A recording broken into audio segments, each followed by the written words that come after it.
hop back into Champion Select and see what Longzhu has for us now that they're on the red side. On the red side, they'll have some must bans. We'll see how many of them they go for, because they banned Kennen on the blue side, which to me seemed pretty awkward. Does suggest that Khan doesn't play that champion. Giving a lot of respect to Bless as well, banning Elise on red side. I thought BBQ would consider the Elise ban, given that we've seen it banned against Cuz before. It is his comfort jungler. There is one other comfort jungler, and that's the one I want to see, is that he got to rank 1 and largely has kept up his top 5 ranking on Nidalee. The Nidalee. And Nidalee is back. We haven't seen it at the highest level yet, but so many junglers are preparing Nidalee in solo queue that I don't think we're that far away. Yeah, and look, we were actually just at the Everate team house, and bit of a spoiler alert, got to see Hachani win a pretty convincing game on the Nidalee. Hey, I don't know if I want to see Hachani's jungle Nidalee. That's one that not necessarily... I'm talking about the peanut Nidalee. I'm talking about the Cuz Nidalee. We don't even know whether Hachani's going to be Then playing. again, Bengi showed us one of the most memorable Nidalee games of all time as first-time Nidalee in World Semifinals. Yes, I do remember that. And now he's in China. Yeah. Coincidence? I think not. These bans are very, very different. Quite a lot has come through. Kennen has come through. BBQ going to consider taking that at first pick, given that Longzhu have shown they don't pick it, or do they just leave it and take it in a different area of the draft? Conventional wisdom would be that if you want Kennen, you take it here at first pick. First time it's gotten through the draft, I believe, in any game this season. Been very, very high priority. Zac and Kennen especially. Fiora available too.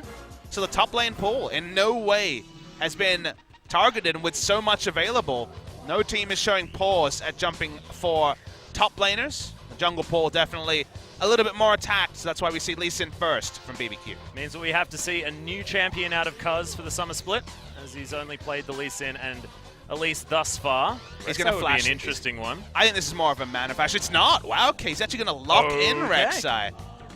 This is the Bless only champion. This is the thing, it's the Bless special. He's like, I can beat you on your champion. And people have heard that Rek'Sai will be reworked in future patches, and this is the old Rek'Sai, so still has the global, still is the pressure jungle, but I don't know if this is Cuz thinking that Rek'Sai is strong, or if it's a bit of a mana pick, just because, again, Bless was literally our only Rek'Sai player of any repute last season. And remember, this is the very start of a very different patch for the summer split, Papa Smithy. This could be BDD, playing Farmer Rek'Sai in the mid lane. Who knows? His Farmer Zed was pretty good. It was pretty good. And Rek'Sai pretty good at getting back to the lane as well. So think about how much farming you could do. I know you're being just... a bit facetious? A bit facetious there. Emphasis on the faci. But we actually I don't know what that means. We had top lane Rek'Sai from Samsung in 2015. Yeah. That was actually played quite a bit. It's not going to happen here, but something to talk about. That's the reason why I couldn't talk about top lane Rek'Sai. Kennen is locked in. Always the outside chance that it's going to be a flex to the AD carry, but it hasn't been seen in Korea so far. It's been much more of a pick in the EU LCS, so heavily expecting they've blind picked top lane. Yeah, I haven't actually written down the Kennen, so making sure that I'm going to wait until they decide exactly where that is going to go, Papa Smithy. I'm good at this, keeping the notes, but it is going to be Gorilla's Zyra once again, as they look for their first ban. It is the answer to Thresh. It's sort of lane where you can interrupt the hooks with the plant, so you can understand why it is being taken in this case, and it's just a pressure lane in its own right. No mid laners selected so far. 2 banned. LeBlanc, the first one coming through from Longzhu, and the Syndra in the first rotation. Something like Talia is very high priority for the mid lane champion pool. Certainly is. Still, making sure that they ride this time down as much as possible to make up their mind. Jace is going to be it in the end. They're probably going to double ban top lane to try and get the Kennen a good matchup. Now, he kind of has an innately strong matchup against almost every champion. Yeah. So where Khan will go here will be intriguing. In the longest time ago, we're talking maybe Season 3, Season 4, one of the few counters to Kennen when he was strong was actually Jarvan. Jarvan top lane was seen as a very strong pick into Kennen. Just kill pressure, EQ, ult, and that was going to do 3/4 of the health of an AP Kennen at the time. So returning to Kennen duty here is possible, even though on a simple level, you're going to be taking a lot of auto attacks. Well, final ban to now come in from BBQ. Orianna is another potential ban here. Ooh, well, Orianna was already banned, but it was the Lucian taken away the last time around, so Longzhu can opt in for that one if they'd like to. Interesting. So Like you say, a double 80 carry comp is perfect. I looked at the rec side and I was like, of course, Orianna, but that was banned, as you say, respect banned way earlier in the draft. And the Jarvan available, and like I say, is kind of a legacy good pick into Kennen. Going to be moused over for now. Will be locked in. Okay, there it is. So J4 now to be picked up by the J4 man himself in Khan on the top side of the map. See whether he's going to be able to create the same magic that he created against KT. Oh, Tempt. Flashing that Corki that he played to such great effect. On a team that didn't pick up too many victories in the spring split, he still had a 71% win rate on the Corki. So pretty impressive. As Ghost is going to lock away the Kalista. I love it. I really thought we would see Kalista tonight, but I thought it was going to be in our second match just because Samyun has been completely spamming Kalista to great effect. Going to be taken much earlier, and it is that famed Kalista Thresh lane.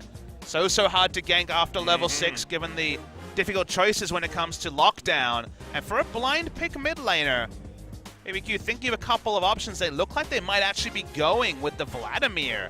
Very interesting to see as a blind pick. We saw a little bit of that from Jinair at the end of last season when Vlad got his last buffs.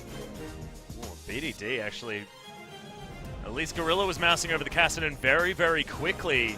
Still having to think about it. We'll see whether we are going to see the Kassadin in the mid lane. Of course, Force Pulse working a little bit better, and it is going to be locked in. Oh god, Kassadin versus Vlad. It's been a long time since this was meta, Papa Smithy. And it's one of those lanes that doesn't have the highest harass early. Whenever we are looking for color points on a Vladimir, it's about get to level 9, get through the laning phase. Well, guess what? Giving Kassadin a free ride to level 9 is no fun either. And I was talking pretty extensively about Kassadin yesterday, about Kuro playing it extensively, about people talking about its great picking to Talia and other lanes. Kassadin has been buffed a couple of times, and that usually rears its ugly head into a Kassadin meta, as you and I have casted through multiple times. And our first Kassadin of the season will be locked in for Longzhu. And it's going to be BDD playing it as well, so it could be any levels of excitement. Could just be farming things out. Who knows what's going to happen, but on the top side of the map, Khan's got his hands back on that Jarvan 4. The Crazy has the coveted Kennen. First time we've seen it get through, and we'll see whether this is going to be able to bring us to a game 3. So the Doran Shield does, trying to shut down those auto attacks. Rek'Sai also is a very intriguing choice. Yeah. Kassadin versus Vladimir. Not what I expected for week 1, but both picks certainly in the meta, and the new picks are kind of in every lane because the Kalista has been played sparingly in the past 6 months, but it feels like now Kalista Thresh, just like the Zion Rakan, are almost an exclusive duo where together they produce the best results. Yeah, they most certainly do, and yeah, Kalista was flirted with for a little while, but wasn't necessarily locked in as that standard pickup that she once was. I mean, just look at this overview. It's kind of innovation for new picks in every lane. Fun stuff. Yeah, we'll see what's going to happen as we hop into game number 2.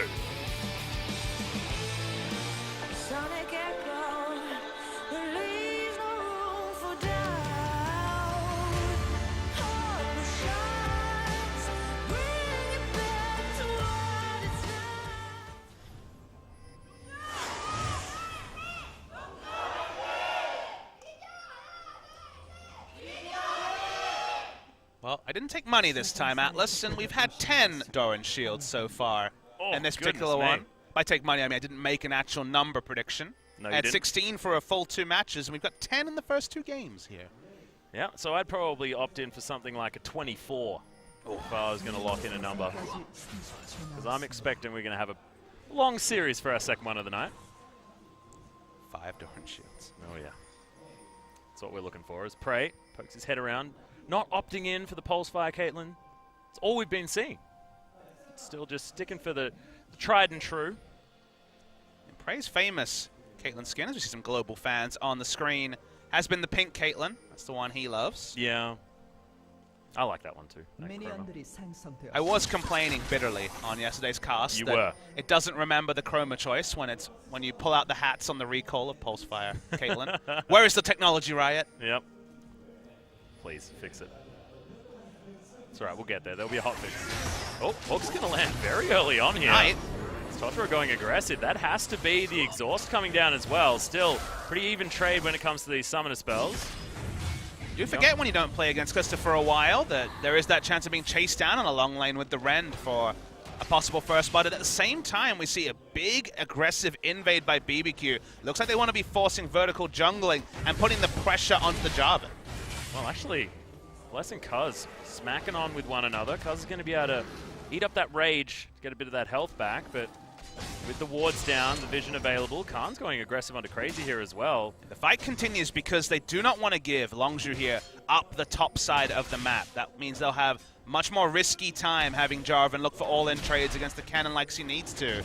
So they don't want to opt in for vertical jungling, and that means they might have a smite battle. Well, Cuz has now got the health advantage as Bless is going to move himself away. Does have access to that blast cone if he wants to keep safe, but just wanted to give away that aggro. Looking for a reset now. Yeah, that's going to be it. So Bless is going to be able to lock that one down. Has the safeguard at level 2. Gets all that health back, and Cuz is relegated under his inner turret. So important who was going to get that red buff for so many different reasons, and Bless now with a massive start. Did feel like when you kite out and get the cooldown back on the Q that Lee Sin would have the standard advantage with his Sonic Wave resonating strike missing health damage, but Cuz still was kind of trusting his young man mechanics, looking for the smite steal away. Did not want to allow vertical jungling to happen because wanted to give the best chance for Khan to have options against Crazy, but now you can already see that Khan has been denied multiple waves. He only just hit level 2 when Crazy's at level 3, so that experience will finally go to him. There's going to be a CS advantage and probably a pretty heavy pressure topside advantage for BBQ. Yeah, and this is with Crazy starting off having to use that potion at level 1 as well, but this Doran's Blade enough pressure here for the cannon to stay safe. It's BDD. Going to be throwing out Qs all over the place, but don't expect any action really in this lane quite some time. Jungle pressure's always been an important factor through every Kassadin meta, just because Kassadin's one demonstrable weakness was in the pre-6 laning. Mm-hmm. Of course, it seemed like it was the only time he was vulnerable, when it was back in the Kassadin meta of old. A bit more windows now. You know, the Rift Walk at level 1 does have quite a long time before you can reuse it. So yeah. He does die sometimes between level 6 and 11, but I know I've never seen a Kassadin die after level 11. I don't know about you, Atlas. No, that's not a thing that I have witnessed either. I even thought that it was so true that I started playing Kassadin almost exclusively. How'd that go? Not so great for me, but I understand what professional players can do. I found that I had no trouble dying at all. Can't use his teleport pretty early here, just back with a long sword. And also the refillable. Probably will have to go corrupting because, you know, against a ranged auto attacker, gonna have to be using your Q for wave clear more than you'd like, because bot lane, no flash. Yeah, another hook gonna land as Gorilla's gonna use that flash immediately, but gets flayed back, and that's gonna be the Ren kill. He knew that he was dead as Prey's trying to get as much damage back as possible. BBQ picking up first blood, and this is the start that they need. And kind of a lot of the criticism has to go to Longzhu pushing up at level 1 and opening up a trade when the hook landed from Totoro. They swapped summoners, and that meant there was no exhaust to be used the second time around. Exhaust only coming off cooldown just as we speak. And again, Longzhu opted into pushing up lane and trading auto attacks against Kalista Thresh. And previous meta should have taught us that is never a good option. Nope. Interestingly enough, this is a very different composition that Longzhu have put together. So if they can weather the storm of a difficult early game, they still have tools for when that late game does roll around. However, BBQ now with a lot of snowball potential and that late game insurance that they still have, especially when it comes to locking down these objectives. When Kalista falls out of the meta, you forget how incredibly good Rend is for avoiding any of those 50-50 situations. The late game you speak about and what the late game will look like, I think is kind of up for debate, even in the best case scenario for both teams. Just because Vladimir doesn't take teleport doesn't mean he's not going to be in a side lane looking to match the Kassadin, who has taken the teleport as Kassadin often does. The Kennen, will he be able to match itemization to beat both Jarvan and Kassadin? Probably not. So it doesn't feel like any of the expected auto-win split pushes kind of have a free ride in this game. I'm really interested to see whether we get the 1-3-1, whether BBQ just say screw it and go for 5v5 team fights. There's a lot of different identities these teams can take on. The champions themselves are pretty flexible. Yeah. I'm also excited to see what does happen. See Totoro down there utilizing that Scryer's Bloom to see where all of these wards are. Goes running back up, but is in vision. Gorilla's going to be here to at least help Cuz out. have his red buff just yet. Q's going to land. That's a lot of damage. But he picks up the smite, so he gets to level 5. That's something. Well, they're looking for micro victories. Bless is putting a lot of effort into creating as much implied pressure around top and mid lane, the solo lanes that have done so much of Longzhu's heavy lifting in their 3 game victories so far. They're exclusively playing around there, and when you get a solo kill, or at least a 2v2 kill in the bot lane, while your jungler has spent all his time on the top side, it lets you know that the pinch is being felt all across the map for Longzhu. Most certainly. Cuz now with that Tiamat built up though, he's going to be able to speed farm this jungle, as Rek'Sai's want to do. I believe it was SOFM that started this off. Had it in Korea very early as well. I want to say it was Beyond who was the first person to do it, but it was back in summer of 2016 that we started to see that build. But you're right, it was picked up by a lot of junglers around the world. It's always a bit awkward crediting those things. It could have just been a no-name solo queue player that was doing it, and that's where the inspiration came. We need to caveat with a bit of in-competitive play action. However, you're entirely right. Remember that it was talk of the town when it first started. Another red buff has now been stolen though. Bless takes that one away, so the extra damage that Cuz did pick up is for naught when it comes to locking down a red. BDD now with his catalyst complete, grabs himself a cheeky Doran's ring as well. Ring and a shield from the Dolan factory, and good stuff. People who gave up playing playing League of Legends sometimes during one of the last Kassadin metas and wonder what's changed about the Kassadin. The Force Pulse now has, not the Force Pulse, the E, sorry, has 1 less second on the cooldown, so you can be using the ability that much more often.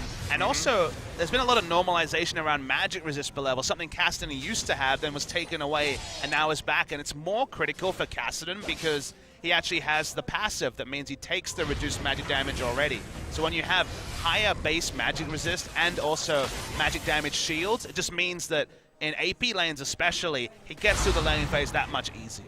Yeah, and you can see it actually. Tempt is unable to really answer back. Vladimir, it's always a difficult question when you ask him how he feels in lane, because he could be at half health, he just doesn't seem to care. Transfusion pretty strong, but as you can see, that Force Pulse is tearing him up.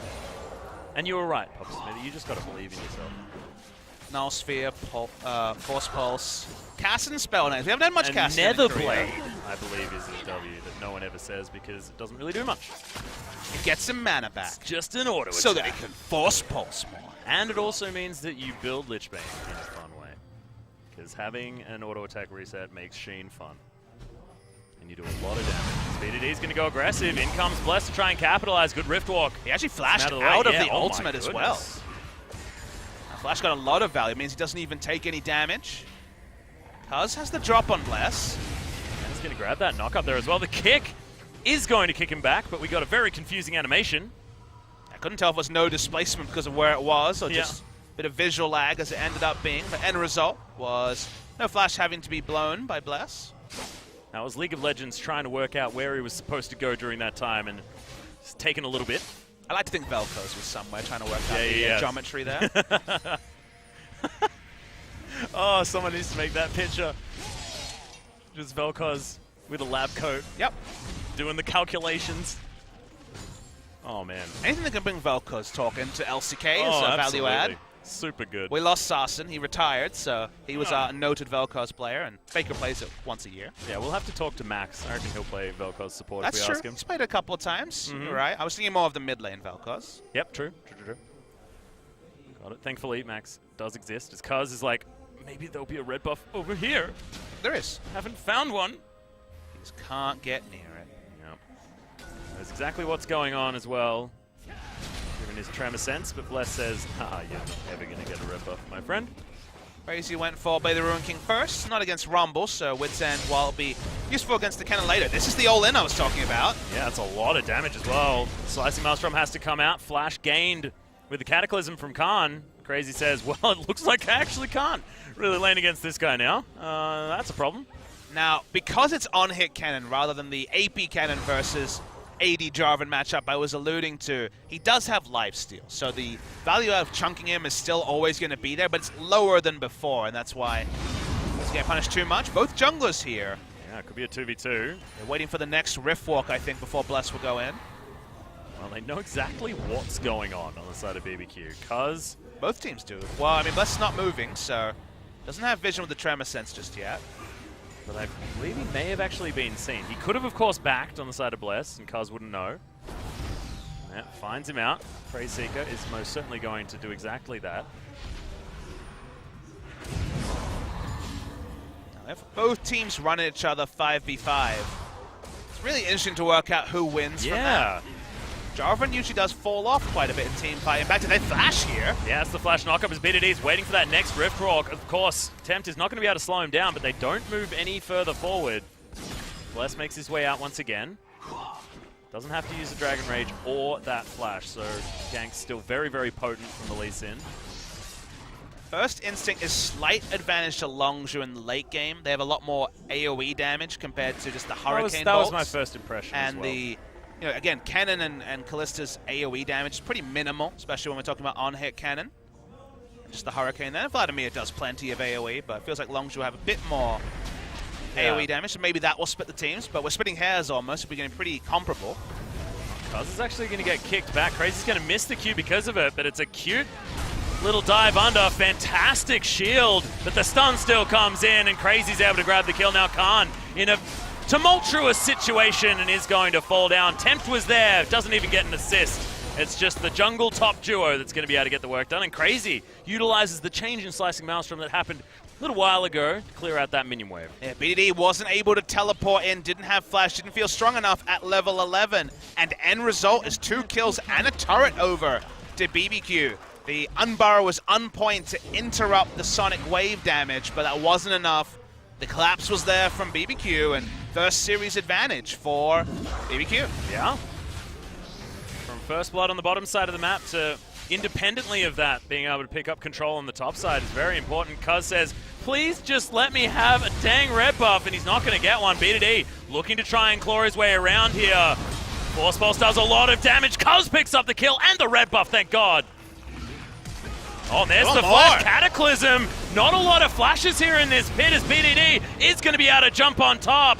Is that going to be enough? Hemoplague does get the kill as Tempt is running super fast. Gorilla's there. Fantastic Proto Belt from Tempt and avoids the knockup. But can you run away from a Kassadin? No, you can't, nor can you run away from the auto attacks of Azara. Yeah, Gorilla coming in to try and help clean up. They do get the kill advantage. They're picking up 3 for 1 to BBQ. But at the same time, they give up complete control in the bot lane. Prey's going to have Dancing Feet to not get dove in the bot lane.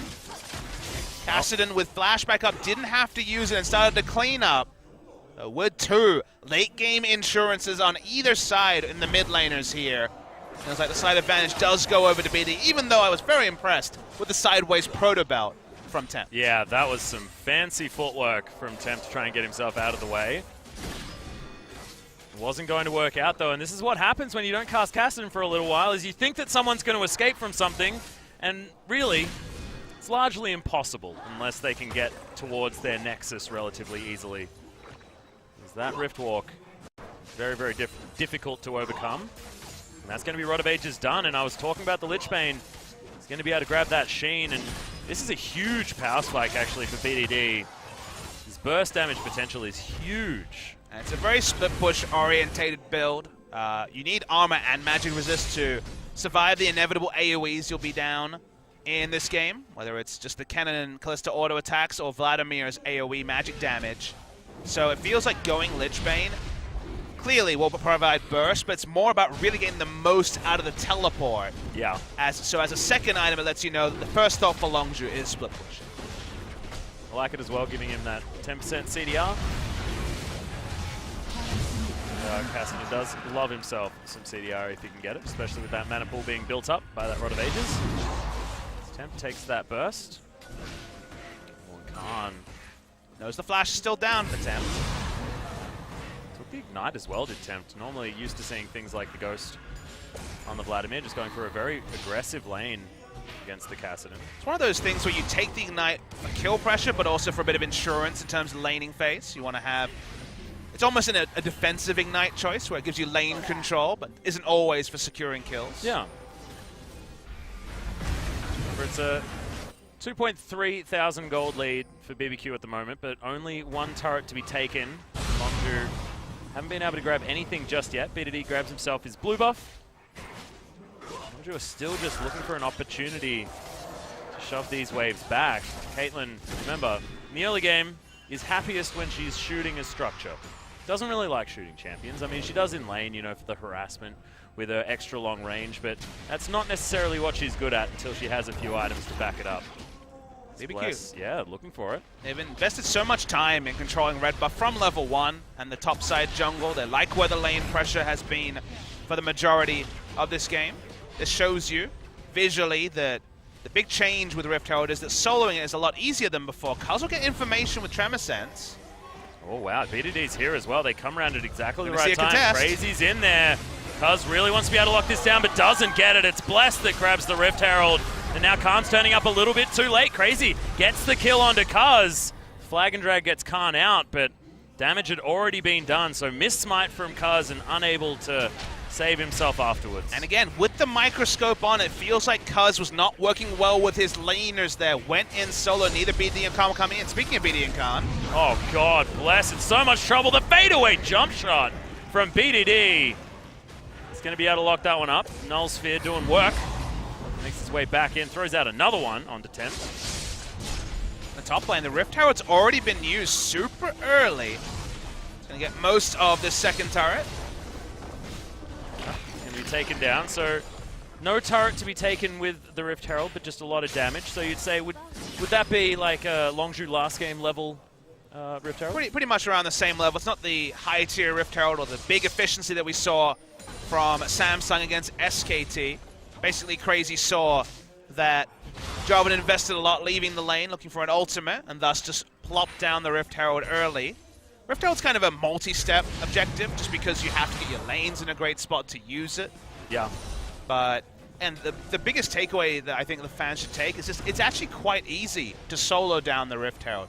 The previous Rift Herald, almost impossible, but if you get a jungle enchant and then, you know, Ruby Crystal on top, maybe even boots too, most junglers can actually solo down the objective and stay at high health doing it. One of the reasons we didn't see it much at all previously was that it took two people leaving and giving up basically their whole health bar to claim, whereas now it's a much easier to take objective. You don't need to recall after picking up Rift. Yeah, and it was always very telegraphed as well. You saw that there were two people missing, and it just gave a heck of a lot of map pressure over to the opposite side when you just didn't really need to. As Khan, oh man, that's frustrating for Cuz. Can't get any red buffs. Even his top lane is stealing them from him. I'm going to go with probably some communication there, but we can always assume it was the worst case scenario. Yeah. Oh, Gorilla pushing forward with Prey. Finally, feels like pressure has been in favor of BBQ in this bottom lane for the entire game. Thankfully, Prey is incredibly good at hitting minions the last time. So he's going to stay within touching distance of that CS, despite that early start being not so good. BD has no cares now, hitting level 13 and has flash back up. Basically trading farm with the Vlad, daring us into a late game teamfight scenario. Oh god, yeah, and BDD still hasn't died. KDA is getting ever higher. I want him to die once so that it's an actual number, Papa Smithy. Want it to be quantifiable? Yes, please. It's crazy. Ooh, gets out of the way of Cataclysm range. You know Khan was going to pull that trigger. Oh, that's cute. One of the problems, though, when you go this Jarvan build is that if you use your EQ for gap close, you don't actually do that much damage. You ult and show it's a decent 500 damage burst, but it's all about being face-checked when you're full AD Jarvan, because then you can actually use your first EQ for damage, then ultimate. Yeah. Have the armor shred already down. And when Rek'Sai's the follow-up damage, every point of damage does actually matter against someone like the Cannon. So would have been able to cleavers, yeah. He would have been able to flash away and get out in that scenario, but didn't have to blow a flash at all. Pure laning build, Atlas, from the Cannon. It's gone Phantom Dancer second, not a Frozen Mallet or a Hurricane. It's just purely about trying to win the duels against J4. Oh god, BDD. Lots of damage here on attempt. Holds onto the pool though. Wasn't in too much of a risk of dying, but yeah, I like what you're talking about here with the Phantom Dancer being picked up second. Just knows that he's going to be dueling throughout most of this game. Khan wants to be in that split push scenario. Not now, though. He's just going to be able to take down this turret if he can. Tempt is going to get blown up. Hemoplague does nothing. I don't know what that was. Rush of blood to the head or something, but Tempt was on a different wavelength to the rest of his team. I mean, the theory there was Kennen was coming down. He thought that he could buy enough time and bait in enough with the pull and flash to actually turn around and fly, but he was just too late. He was surprised by the burst damage coming through from the Force Pulse and the EQ from Khan and just died instantly. And now we see once again the follow-on effect when you make a kind of solo mistake like this is that nothing to respect for Prey and Gorilla, happy to push up in the bot lane. And for once, it's actually Cuz and Longzhu having the eyes on a red buff take from BBQ and not the other way around. Well, thankfully we were looking towards the top side to see the turret health, but we should be looking at Crazy's health because it's no longer there. The gank from BDD was most certainly successful, showing off his shiny new Lichbane. And shiny new Lichbane is bevied by a 4-0-2 scoreline.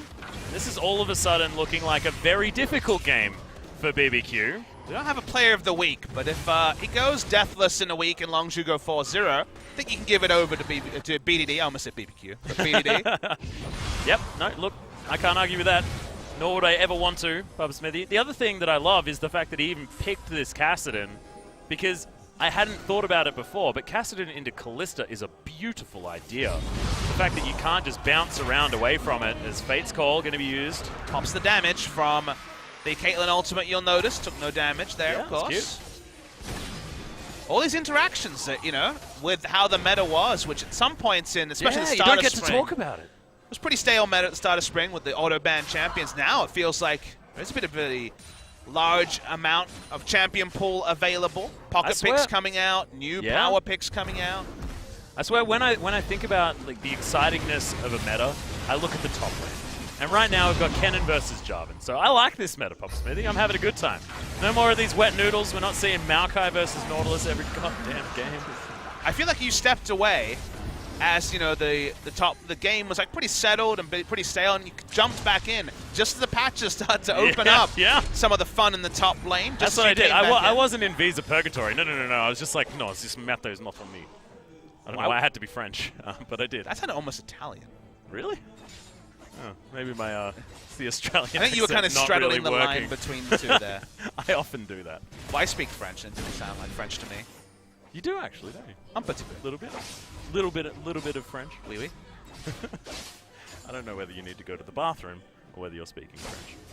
I don't look alarmed on my face. If I needed to, I would have looked really worried. Well, BDD going for the Zhonya's Hourglass for item number 3 and for 30% CDR as well. But right now he's sitting on 40 because he's got that blue buff ready-made at level 15. Feeling real good. Everyone having to back away from BDD whenever he turns up. And it's this awkward spot where, sure, Crazy's pretty strong against Jarvan, but it's going to be Jarvan plus X, Jarvan plus Rek'Sai, Jarvan plus Kassadin especially. Yeah. And then the laning build there doesn't actually give him that much. So would it have been better going Frozen Mallet? Would it have been better going something more teamfight oriented, or starting to build a Hex Drinker, then go the full Phantom Dancer? It's a very unenviable spot. It's actually quite a hard one to work out what the zero-sum build for Crazy should have been. But there's a lot of play, a counterplay through Longzhu's rotations available against the Kennen, like I said, because you can't build against Khan and BDD at the same time on a budget. It's just impossible. Yeah, feels real difficult. The other thing as well, I mean, we were talking about Longzhu in the late game, and I've still been thinking about this, trying to work out who has it, because you've got fantastic wombo potential out of BBQ, their team fight. Front to back feels good, you know, with the strategy they're going for. Hemo Plague down, all of the AoE damage shoved in, and then Ren gets a pentakill instantly, you know, that sort of thing, if in an ideal world. But what does it look like? How does the fight start? Yeah, exactly right. With triple global on the side of Longzhu, they never need to opt into that, and if there's ever a Baron gone for or anything like that, 3 people can turn up from the other side of the map after providing pressure. This feels like BBQ aren't going to get the options that they're looking for. And also initiation-wise, on the side of BBQ is another trade happening. Crazy looking for Khan, who's going to back away. Always dangerous as he gets stunned once again. Thankfully, the turret still alive. Phantom Dancer Ninja Tabi working out pretty well there. Oh, yeah. That'll take a lot of damage. But coming back to what you were mentioning, I think chucking in Thresh to initiate, he will die instantly. You know, Thresh in the late game teamfight is actually pretty weak unless he has 4 or 5 ore items. Well, let's just skip that thought. Whoa, let's actually opt again. Prey, fantastic flash and survives for a long time. Nice double knock up there from Gorilla. TP. As in comes BDD. Can he get the damage down? But no, he can't. That's a double kill already for Ghost. And this is exactly what we're talking about. If they can get these 5v5 fights happening, they might be able to turn it on its head, and that is 4 kills and probably a Baron for BBQ. Yeah, the true 5v5 wasn't necessary. It was very much about the disconnect between the members of Longzhu. By the time the teleports had come through, Prey was already dead. A lot of those Callista Spears in should be a very easy claim on the Baron. And BBQ, you know, we were just waffling on about what ifs, and then they just turned on the style. Yeah, they certainly did. And didn't even need to hit that Fate's Call. There was a triple knockup with the Stranglethorns. Buying time was working, but just looks like a more coordinated BBQ. And it was front to back, like you mentioned, because Prey was dead, and there was no real frontline, backline issues going on the side of Longzhu. It was just free target acquisition for Ghost, no threat onto him after the Caitlyn was already dispatched. So perfect stuff from BBQ. Gets them there, once again, a lead in this particular game. They started off well, things kind of started going away from them, but now, with the 1-3-1 possibilities, they're in a good spot. Most certainly are. Able to grab a lot of vision towards that top side of the map as well, and it's now to see which turrets they can take down. This bottom one is a freebie. Ghost just needs one little stick to throw into that. Should be absolutely fine. BDD there to defend the inner turret, so they're not going to lose that one, but this outer in the mid lane should come under fire relatively soon. Prey knows that there are people around, given the purpleness of these minions. However, they are going to back away. Looks like BBQ are going to commit to at least shoving this minion wave towards the bottom inner turret. Take 2 to wave clear. Cassidy not known for much in that way, and also match damage, getting reduced returns against the Baroned up minions. I just want to point out that thankfully in that last almost ace was BDD that survived, so still undefined. I see you're big on statistics. Yeah, I'm just big on having a real number. Just want a real number. One day. So TM. Tempter's got that Banshee's Veil completed. A bit of added safety against BDD, but not a heck of a lot. Losing the minimum when you have 2 melee range solo laners is a very tricky thing for Longzhu to do against a Baron buff. Yeah. Last objective they would ever want to surrender, given their comp does a lot of things, but again, repelling a Baron buff minions is not one. Well, Prey's still having a decent time doing it now that he's got the double zeal as well as the Infinity Edge complete. Still down by 40 CS though. Ghost feeling quite comfortable. Oop, like ships in the night. Crazy and BDD pass one another.